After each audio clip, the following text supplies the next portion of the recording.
The herb garden at the 1620s house is a beautiful piece of symmetrical horticultural design with elements of both Tudor and the Stuart period.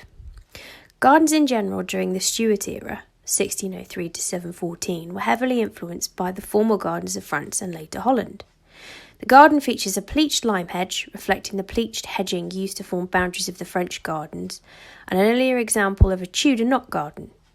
The outer edges are lined with a low topiary box hedge.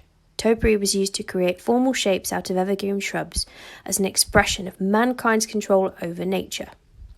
Gardens on a smaller scale, such as this, would incorporate herbs and flowers to be used medicinally, helping to aid and cure illness, prevent odours and soothe the nerves. They would also be used in a culinary capacity. During the medieval period, medicinal relief was based on 4 principles known as the 4 humours. These were represented thus: blood, representative of air, hot and moist; phlegm, representative of water, cold and moist; yellow bile, fire, hot and dry; and black bile, earth, cold and dry. Therefore, herbaceous plants could provide natural relief and remedies via herbal cures, applications, and consumption. The responsibility of maintaining and harvesting the plants within the herb garden would have been a very important duty in the past. The flowers, leaves, and roots would have been collected for use within the house. The plants, although fragrant, beautiful, as well as being attractive to wildlife, would not have been grown solely for ornate purposes. For example, pinks, or dianthus, were cultivated for their clove-like flavour and culinary appeal. They would be strewn or scattered within the house, as their strong fragrance was believed to promote general health and well-being. The knot garden you see today and the herbs therein would have provided medicinal relief and culinary additions throughout the methods of cooking, boiling, and brewing.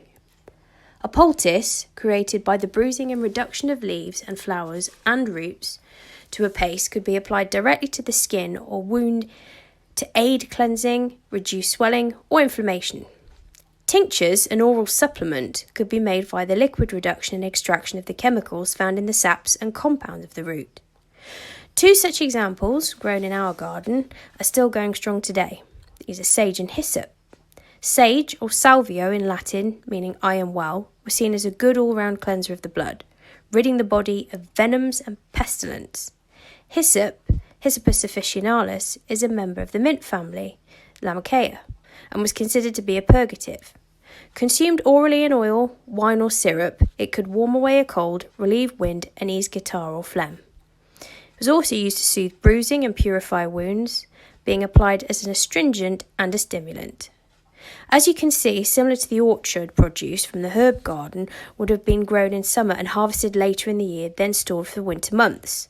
They were an important and vital source of nutritional value containing many vitamins. They were dried through the method of gathering, bunching together and hanging up within the house until required for culinary, medicinal or household use. Like other areas of the garden, the herb garden has undergone many transformations over the years.